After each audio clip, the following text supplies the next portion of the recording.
I was born in near Frankfurt, Germany, in a displaced persons camp after World War II. And we came to America when I was 20 months, so I was in the camp for 20 months. My parents were liberated by the American 7th Army. They did not know each other, but they met at the camp and were married within 6 weeks after meeting. And then I was born about 14 months later. And so we had a sponsor to get us over to the United States because my parents did not want to return to a communist Poland. So we were homeless once again when we arrived in New York. We were kind of plastered all over a lot of media. There were reporters traveling with us in October of 1948 because we were the first official boatload of displaced persons under the Congressional Act in 1948. So we had no place to go. My parents had $20 American money. Because of the media attention that my parents and I received, there was a Polish-American social service agency that heard about us and thought they could get us to Chicago, which they did. And we lived for a while in the Lewis Hotel, which was at the corner of Milwaukee and Division. So we ended up down in west central Illinois in Galesburg.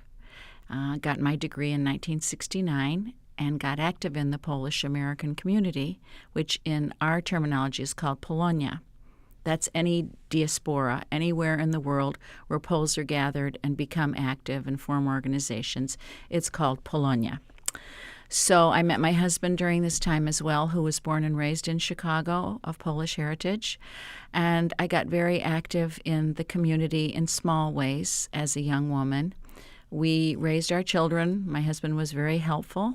I could go to meetings and whatnot and events that he would either go with me or he would stay with the children. Close to 16 and a half years ago, I developed ovarian cancer, and I was diagnosed early. So I was able to get active in that advocacy, where I became not only the Illinois Division president, but also the national president of the National Ovarian Cancer Coalition. So in 2004, I had finished the national presidency of the National Ovarian Cancer Coalition, had come home and figured I'd take a break. And the vice president of the Polish Museum Board asked if I would consider the presidency of the board. And I was president up until January of this year. Under the 10 years, it wasn't just me, but I was very, very fortunate to have a wonderful supportive staff and board. We are one of the largest ethnic museums in the United States, and we are in the building of the Polish Roman Catholic Union, which is Fraternal Benefit Society at 984 North Milwaukee. We host concerts, we host lectures, book signings, you name it. We're the center for Pulaski Day.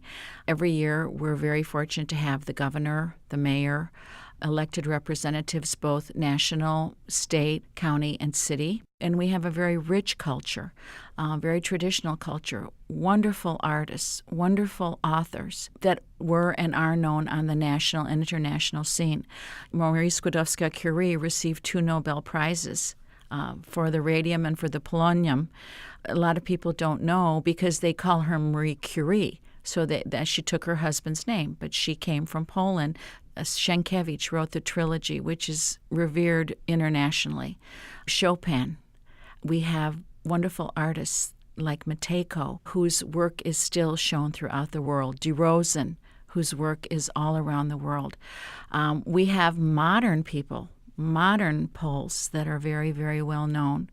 And one of the Academy Award winners this year was a Polish gentleman for Ida, or Ida, as they say in Polish, the film. I'm very much an American.